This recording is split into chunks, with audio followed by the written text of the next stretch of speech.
The first time he said I owed him, I laughed in his face. The second time, he slammed the overdue rent notice against my chest and told me to meet him in the gym at 9 sharp. By the third time, I wasn't laughing anymore. I was drenched in sweat, gasping for air, and wondering how I had let myself become his personal project, his captive, his whatever this was. America has a way of swallowing people whole if you're not careful. I had come to this city chasing a dream of independence, and within months, I was neck-deep in bills, skipping meals, and dodging my landlord's calls. Except my landlord wasn't some faceless corporation. He was my gym coach, Marcus Rivera.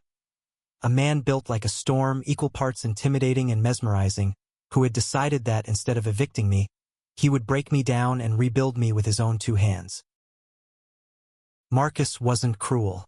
At least not in the ways that counted. He didn't shout unnecessarily, didn't threaten me beyond the blunt fact that my debt wasn't going anywhere. But the way he watched me, it burned.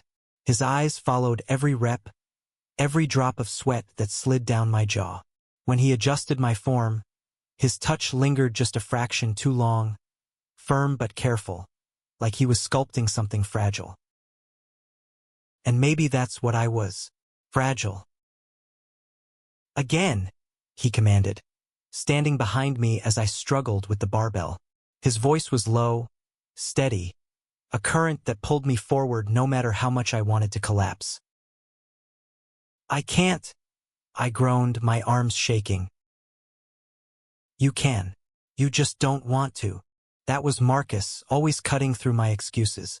He didn't let me hide behind weakness, didn't let me sink into the mess I'd made.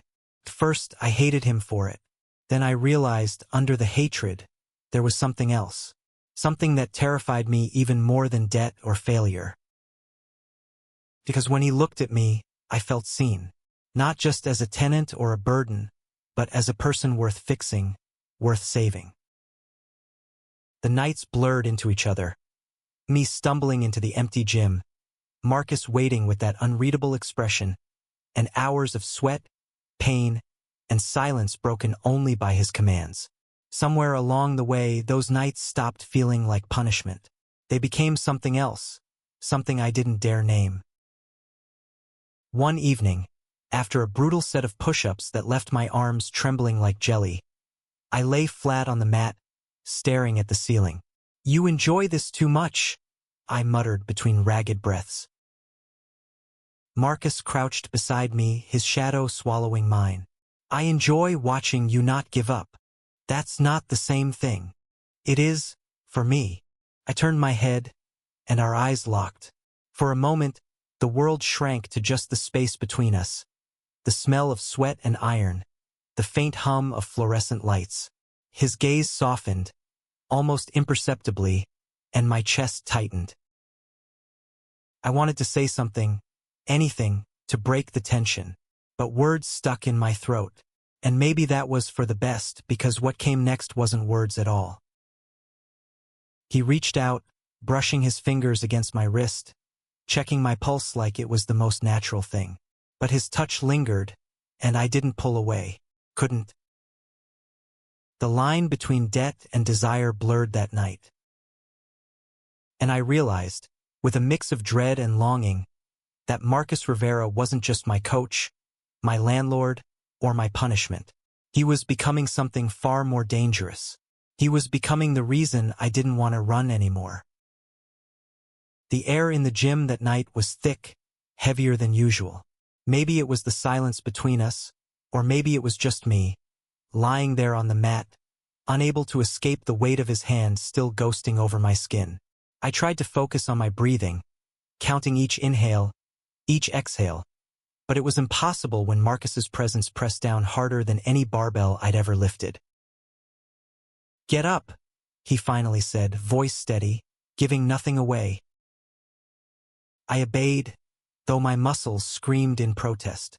Standing in front of him felt different now.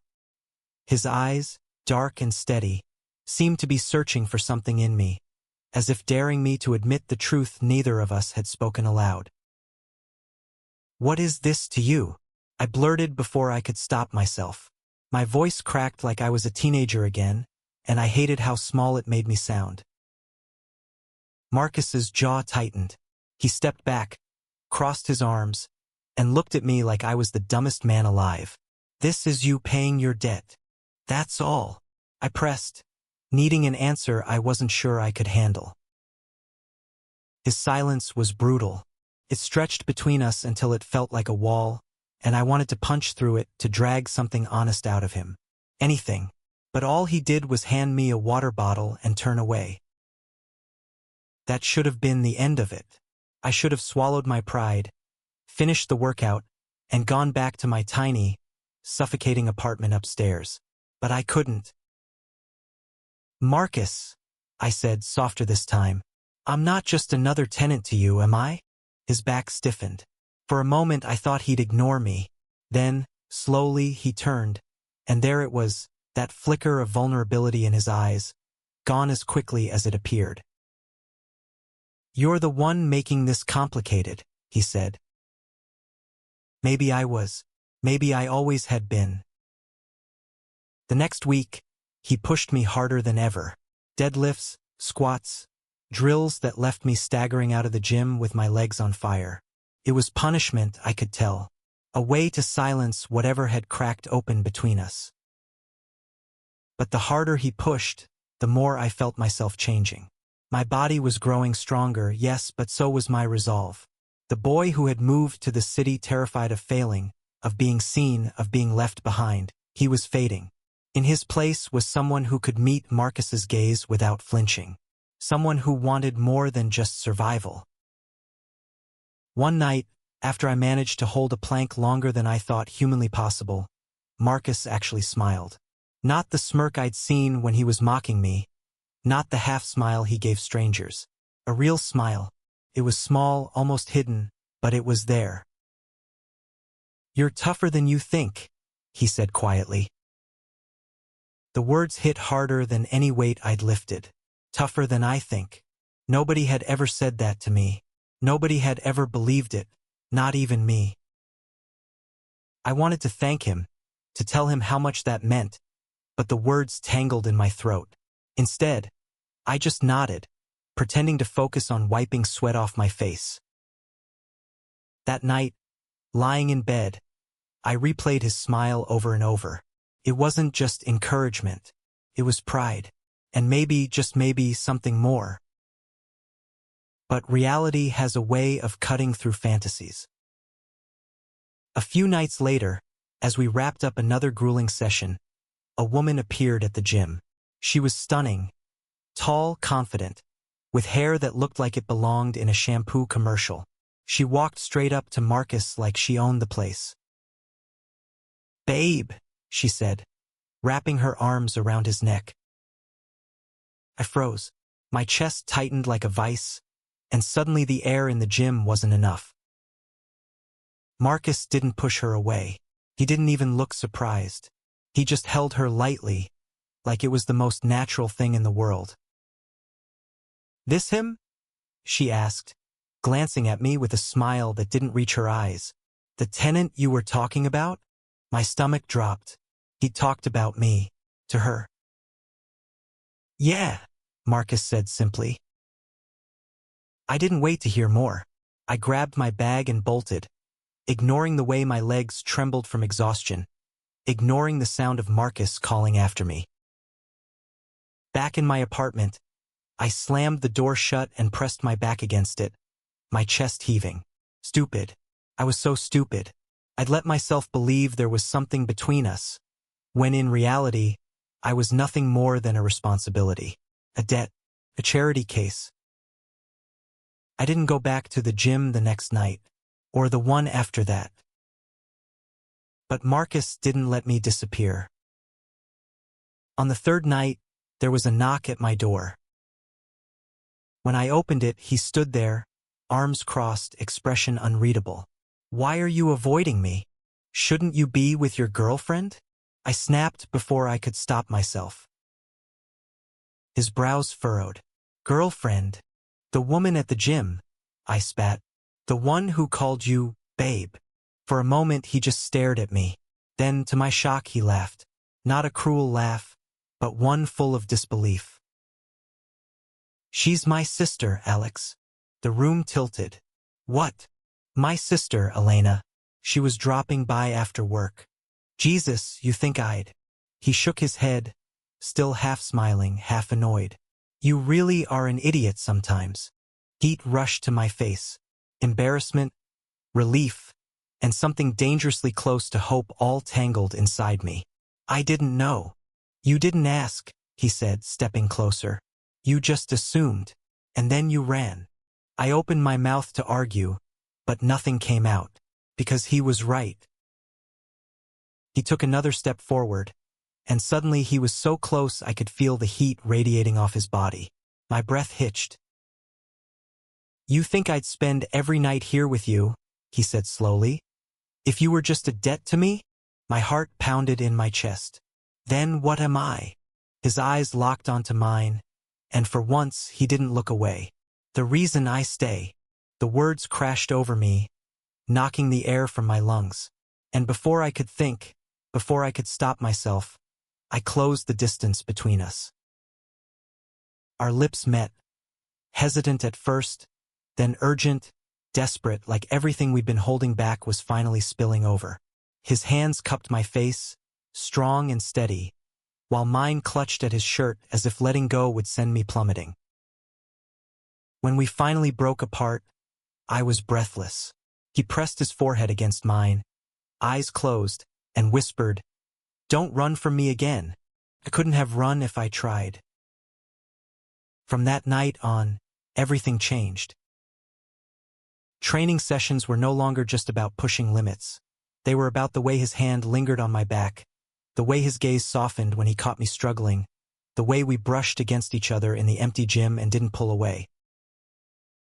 But outside the gym, things were harder. This city, this country, it wasn't kind to men like us. To be seen together as more than coach and tenant, landlord and debtor, meant opening ourselves up to whispers, stares, and worse. Marcus was braver about it than I was. He didn't flinch when people stared. He didn't care if his arm brushed mine in public, if his voice dropped lower when he called me by name. But I still carried fear like a second skin. One night, as we walked back from the gym, a group of guys passed us on the sidewalk. They laughed, whispered, one of them muttering something ugly under his breath. I froze, my stomach knotting. Marcus didn't. He stopped, turned, and stared them down until they scattered like cowards. Then he looked at me, his hand brushing mine briefly. "Don't ever let them make you small," he said. But I already felt small. Not because of them, but because of me, because I wasn't as fearless as him. Because I wanted to love him in the dark, but struggled to hold his hand in the light. And I wondered, for the first time, if my debt to him wasn't just about money. Maybe it was about courage. About becoming someone worthy of the way he looked at me. The city doesn't sleep, but sometimes it feels like it never really wakes up either. At 2 a.m, the streets are quiet except for the occasional siren or the low hum of a passing car. That was the time Marcus and I usually left the gym, drenched in sweat and silence, walking side by side like two men carrying secrets too heavy for daylight. That night, though, I couldn't stop replaying what had happened in my apartment. The kiss, his words, the raw honesty that had cut through months of tension. It should have made things simpler, but instead it made every step heavier. Because now I knew what was at stake. I glanced at him as we walked. His expression was calm, almost unreadable, like always. But his hand brushed mine again, just briefly, and my heart jumped. He didn't pull away. Neither did I. We didn't talk much on those walks home. Maybe we didn't need to. The silence between us wasn't empty anymore. It was full, charged, alive. And yet, beneath it all, a question kept gnawing at me. How long could this last? A week later, I found out the answer wasn't forever. We were midway through a late-night workout when the gym doors opened. A man in a suit walked in, clipboard in hand, expression sharp enough to cut glass. He didn't look like someone who belonged there, and he definitely didn't look like he cared about fitness. "Mr. Rivera?" the man asked, his voice clipped. Marcus frowned but nodded. "Yeah. I'm here on behalf of the building's management company. We've had some complaints." His gaze flicked to me, lingering just long enough to make my stomach twist. Marcus crossed his arms. "Complaints about what?" "Improper use of the facilities. Unapproved activity after hours. Tenants being granted access without contracts." My throat went dry. They knew, or at least they suspected. Marcus's jaw tightened. "Everything that happens here is my responsibility." "That's correct," the man said coldly. "And if it continues, your lease will be terminated. Both the gym and your apartment." He handed Marcus a paper, then turned and left, his polished shoes clicking against the floor like a gavel. The silence that followed was suffocating. I looked at Marcus, but his face was carved from stone. He crumpled the paper in his fist, then tossed it into the trash. "You should go upstairs," he said quietly. "Marcus." "Now, Alex." The command in his voice left no room for argument. But as I climbed the stairs back to my apartment, my chest ached. I wasn't just his tenant anymore. I wasn't just some kid paying off a debt. And yet, because of me, he was risking everything. For the next few days, things shifted. Marcus still trained me, but he was different. More distant, more careful. The touches that once lingered were gone, replaced by clipped instructions and sharp corrections. He was building walls faster than I could tear them down. One night, I couldn't take it anymore. After our session, I cornered him in the empty locker room. "Why are you shutting me out?" I demanded. He didn't meet my eyes as he tossed a towel into the bin. "I'm not." "Yes, you are. You barely look at me anymore. You barely talk to me." His shoulders tensed. "I'm protecting you." "From what?" "From me." "From the world," he snapped, finally turning to face me. His eyes burned with frustration, but beneath it, I saw fear. Real, raw fear. "You think I don't know how people look at us? You think I don't hear what they whisper? I can handle it, Alex. But you're still figuring out who you are. You shouldn't have to carry this weight yet." I stared at him, stunned. "So what, you're just deciding for me? You're pulling away because you think I can't handle it?" He ran a hand over his face, sighing. "I don't want to ruin your life." My chest ached, but I forced myself closer, until we were only inches apart. "You're not ruining my life, Marcus. You're the only part of it that feels real." His breath caught. For a moment, I thought he'd push me away again. But then, with a low groan, he pulled me into his arms. His lips crushed against mine, desperate and hungry, like he'd been holding back a storm and finally let it loose. When we broke apart, his forehead pressed against mine. His voice was ragged. "You make it so damn hard to stay away." "Then don't," I whispered. But love doesn't erase fear overnight. The next hurdle came faster than either of us expected. Elena, Marcus's sister, showed up again. This time, she wasn't smiling. She stormed into the gym, arms crossed, eyes blazing. "Marcus, we need to talk. Now." He shot me a look that said stay put and followed her into his office. But the walls were thin, and I couldn't help but hear. "You can't keep doing this," Elena hissed. "The management is watching you, and people are talking." "I don't care what they say," Marcus replied, his voice low but firm. "You should care. You've worked too hard to throw everything away for." She stopped, her voice dropping even lower. "For him." My stomach dropped. "Elena," Marcus said sharply. "Don't. I'm not judging, okay? I worry about you, about both of you. This isn't a city that forgives easily." There was a long silence. Then Marcus's voice, quieter than I'd ever heard it.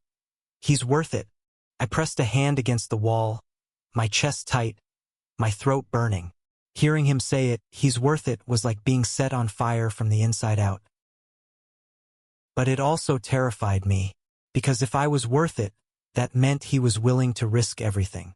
And what if he lost? That night I couldn't sleep.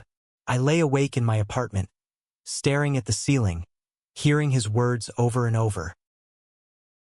He's worth it. For the first time, I realized this wasn't just about me proving myself to him. It was about proving to the world that we had a right to exist, to love, to be more than whispers in the dark. And maybe, just maybe, it was time I stopped being afraid. The next evening, as we left the gym together, I reached for his hand. Not in the shadows, not when no one was looking, but right there, under the harsh glow of the streetlights with people passing by. Marcus stiffened, his eyes darting to mine. For a second, I thought he'd pull away. But then, slowly, his fingers curled around mine, firm and steady.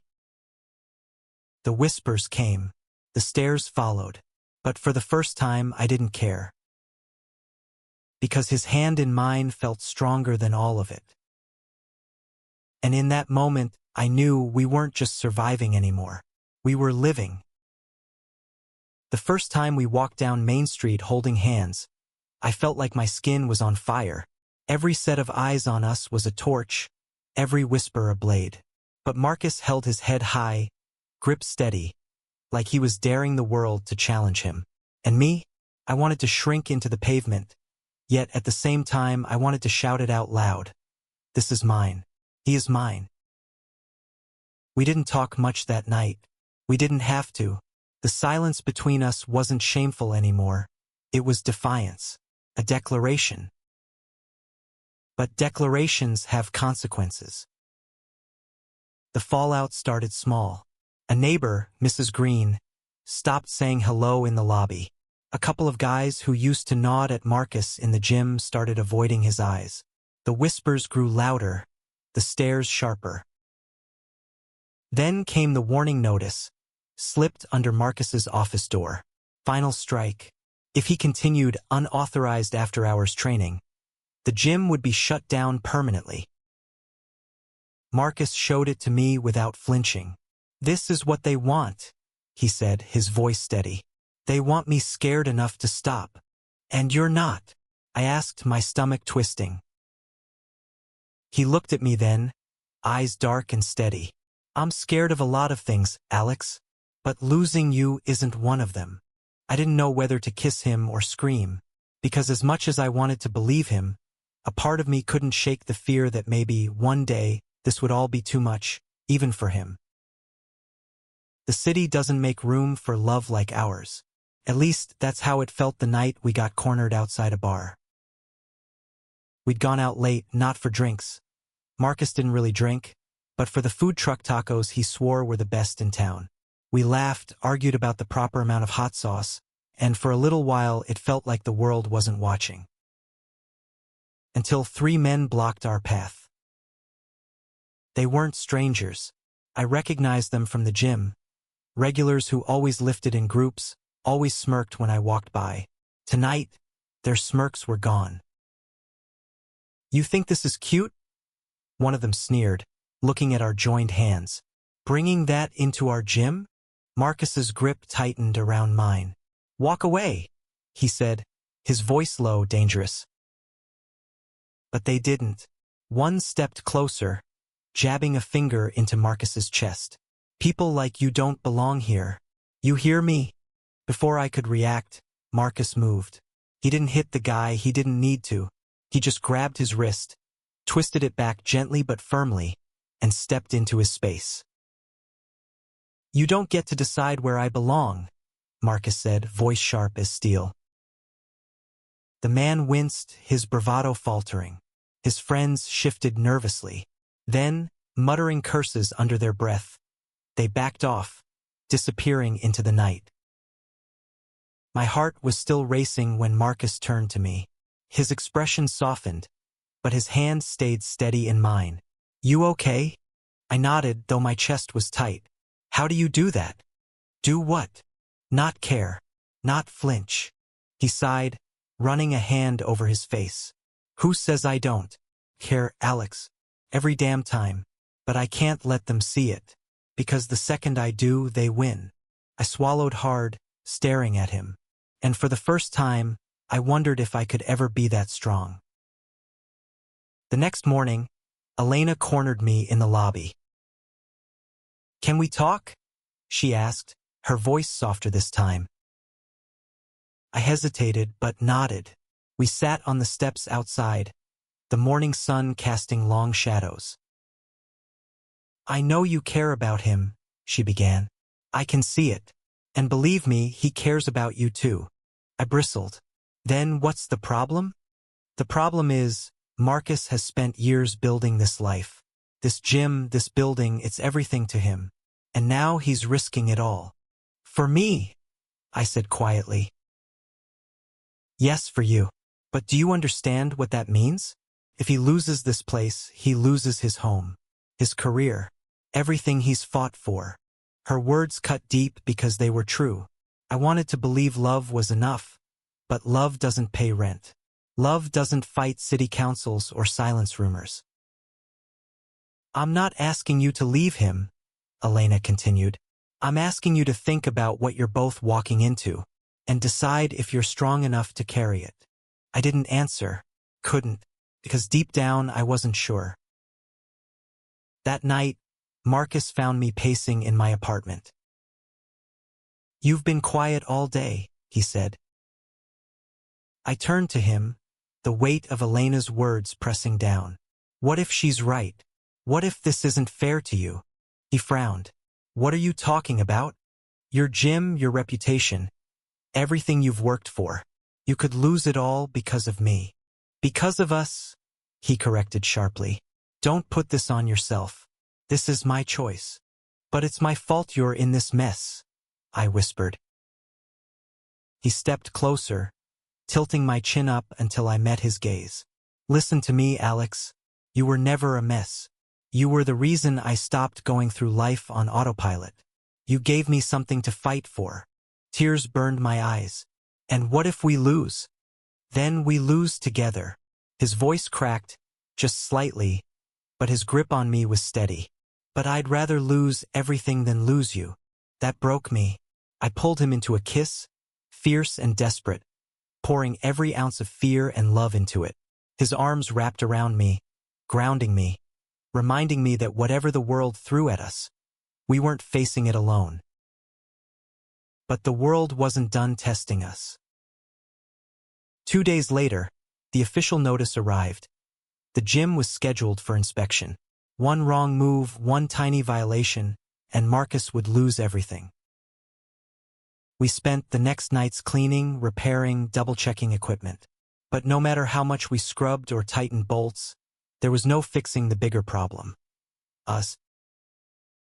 Because if the inspectors decided Marcus's after-hours tenant training was unprofessional, or worse, inappropriate, they'd shut us down on the spot. I offered to stop, to disappear during the inspection, but Marcus refused. I won't hide you, he said firmly. So the night before the inspection, we sat together in the empty gym, lights low, the smell of disinfectant still in the air.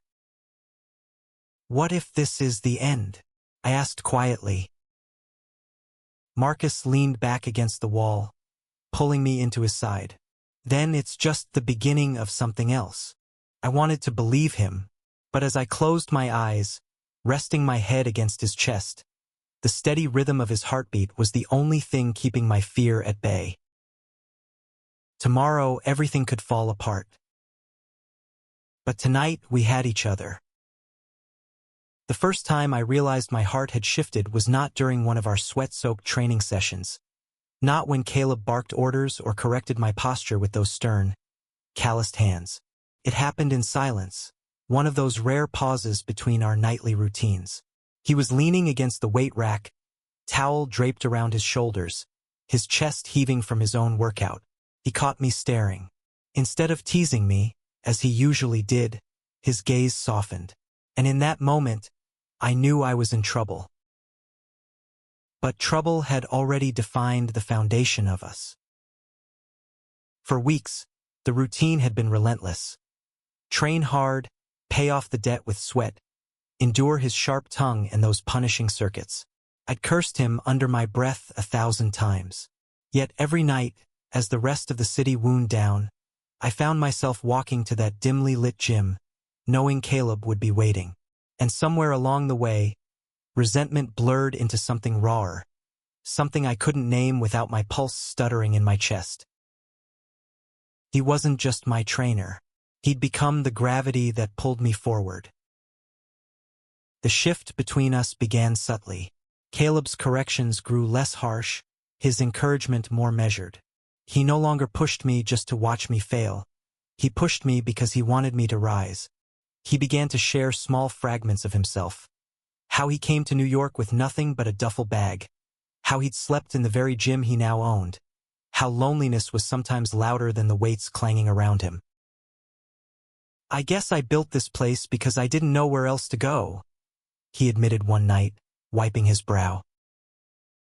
I didn't answer immediately. The admission was too fragile, too un-Caleb-like. Instead, I picked up the barbell he'd set down and started the reps, letting silence carry the weight of my reply. When I finished, breathless and trembling, I finally said, "Then maybe you built it for me too, because I didn't know where else to go either." He looked at me then, not as the tenant who owed him money, not as the scrawny guy who couldn't hold a plank, but as if I had just lifted something heavier than steel, something neither of us could name. Yet life outside those 4 gym walls wasn't as forgiving. Word spread in the building. People whispered about why I was always with Caleb, why he seemed invested in someone like me. New York was loud with opinions, but the sting of judgment always found a way to pierce. I overheard a neighbor snicker in the hallway, something about the coach and his boy toy. My face burned hot, and for the first time in months I thought about running. When I told Caleb about it, he just shrugged. "People always talk. You let them or you prove them wrong. Choice is yours." "You're not scared of what they'll think?" I asked.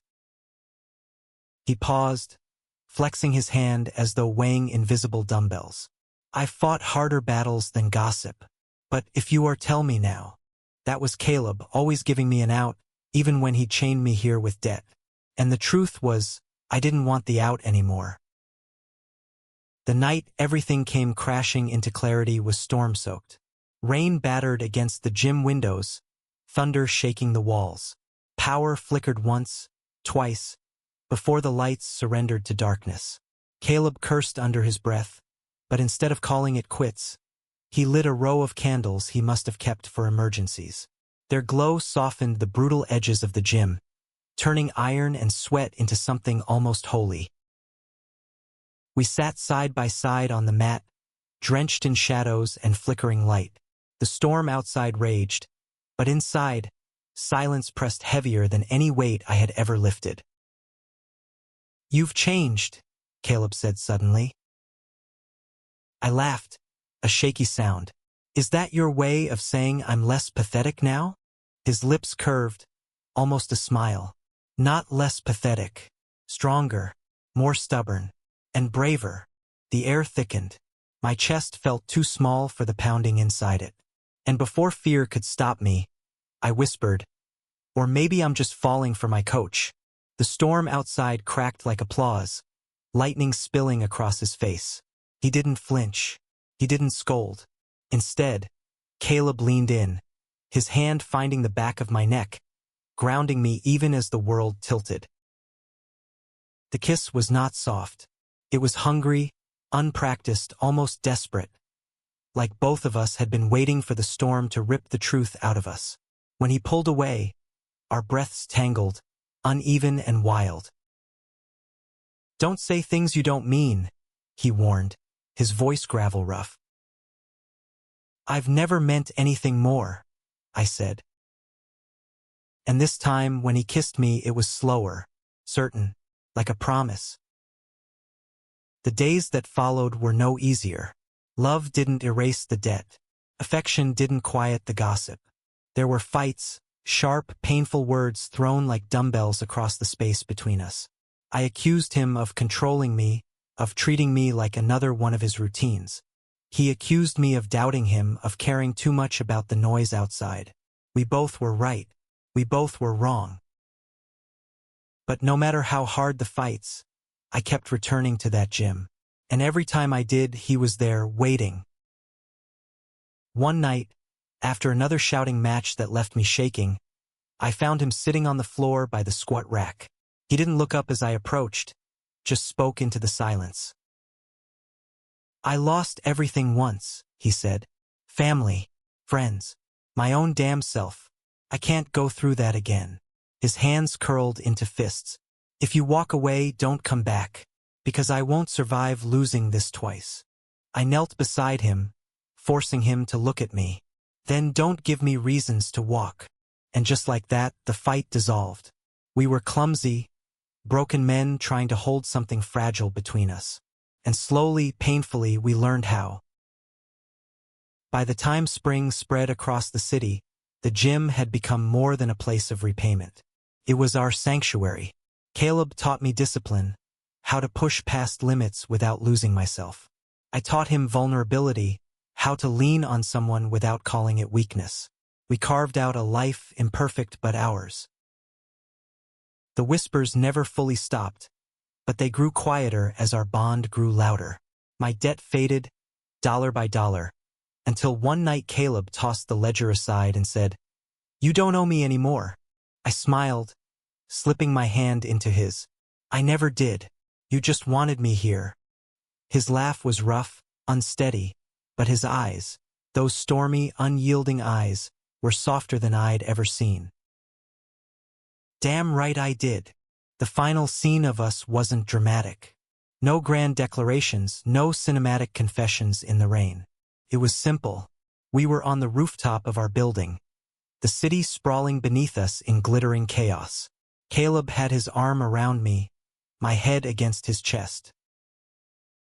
"You ever think about the future?" I asked quietly. "All the time," he admitted. And he pressed a kiss to my hair, the kind of gesture so casual it carried more weight than words. "And it always looks like this. You, me, no debts, just us." I closed my eyes, letting the hum of the city and the rhythm of his heartbeat weave together. For the first time in years, the world didn't feel like a place I had to survive. It felt like a place I could belong. And I realized then that love, real love, wasn't about paying back what you owed. It was about building something neither of you could ever lose. That was our story. Born from debt, built through sweat, tested by fire and softened by storms. Two men, against the weight of the world, finding strength not in the gym, not in the grind, but in each other. And as long as I had Caleb's hand in mine, I knew no weight would ever be too heavy. Thank you for listening. If you find it interesting, please like and subscribe to follow the next stories.